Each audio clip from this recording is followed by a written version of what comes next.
Hi, I'm Nicola from Sardinia, Italy, and on this fine occasion I want to present to you a granite of considerable historical importance, the Sardinian pink granite.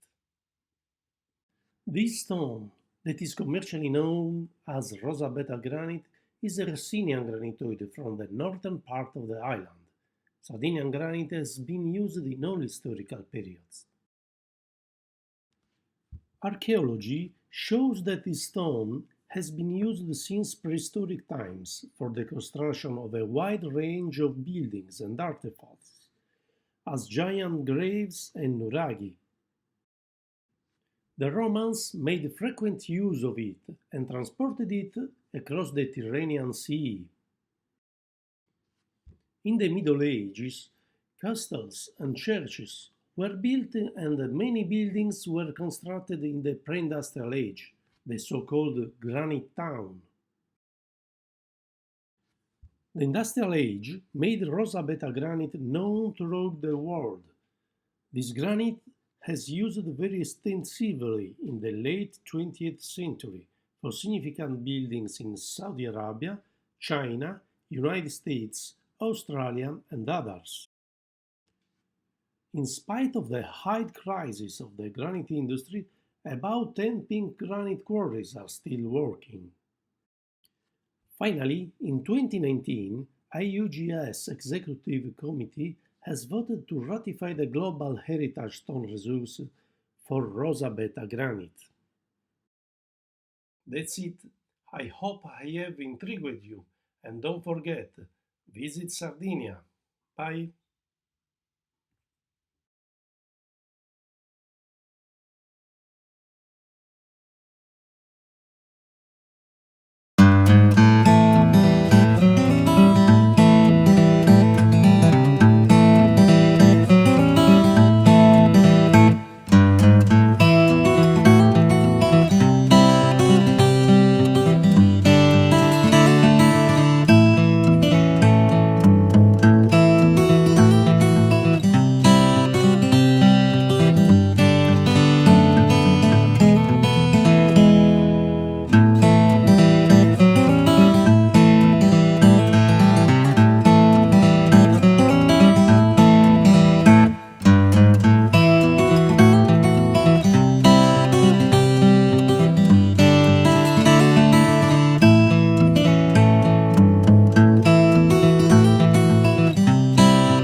I would like to introduce the Lower Globigerina limestone of the Maltese Islands, which was one of the first stones to be recognized by the International Union of Geological Sciences as a global heritage stone. This stone has been widely used in the islands for about 6,000 years, and the buildings range from the prehistoric temples of Malta, which are UNESCO recognized, and also going to the Baroque buildings, especially the Baroque capital city of Valletta, which is also UNESCO recognized. This stone is one of the stones in the Mediterranean basin, which belongs to the Oligo-Miocene softstones. It has been also exported in the past to other countries in the Mediterranean.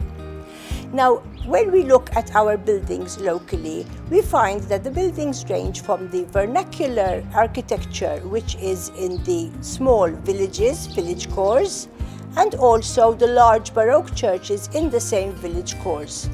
However, our main selling point, if you want to call that, is our huge and walled cities. The city of Valletta has got over 60 kilometers of fortifications, and the cities of Mendina and the Gozo citadel are also impressive walled cities.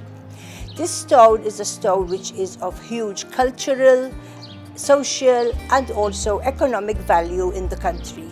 And at the moment it is still widely quarried, however mostly for restoration purposes due to the huge efforts by the Maltese government to restore our buildings and fortifications.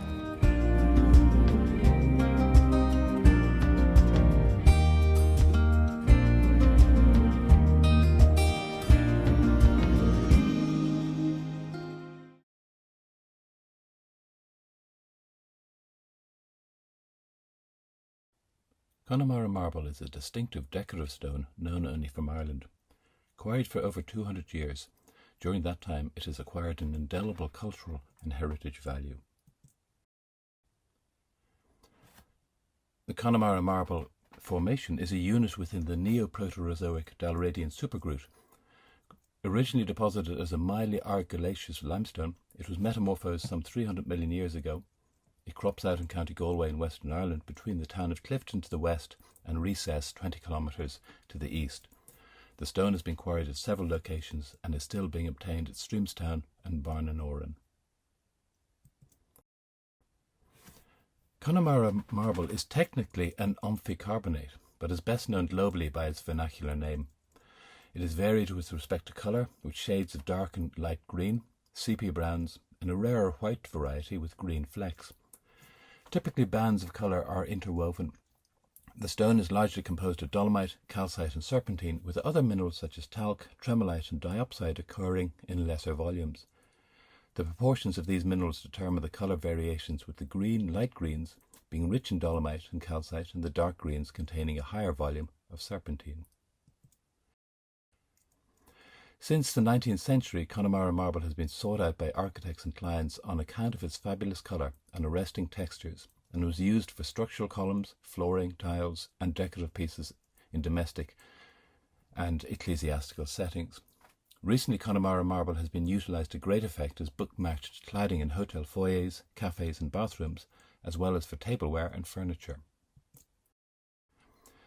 Aside from being extensively utilised in Ireland, the stone has been exported for use globally. It is particularly popular in Britain and the United States, but can also be found used in mainland Europe and in Cape Town in South Africa. The appeal of Connemara marble is endless.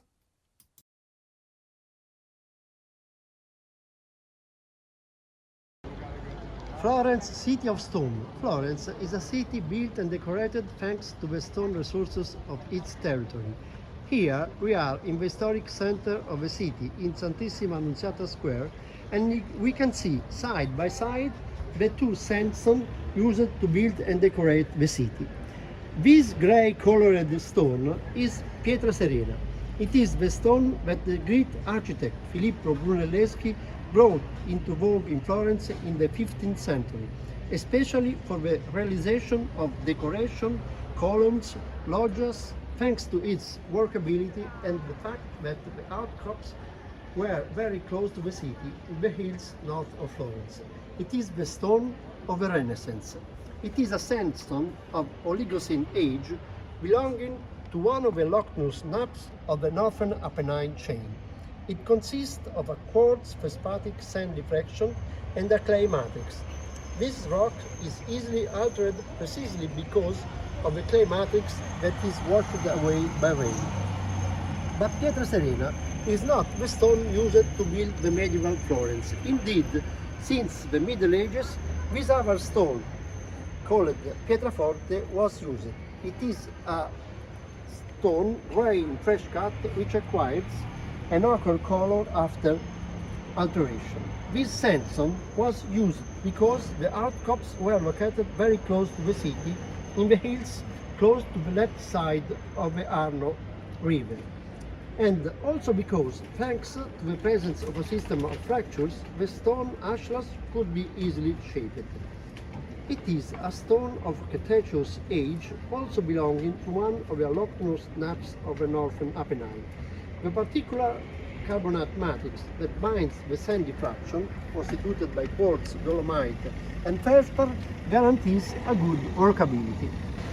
The finest example of the use of this stone in the Florentine architecture is in the great noble palaces, such as in Palazzo Guccioni, where you can observe typical rusticated ashlets.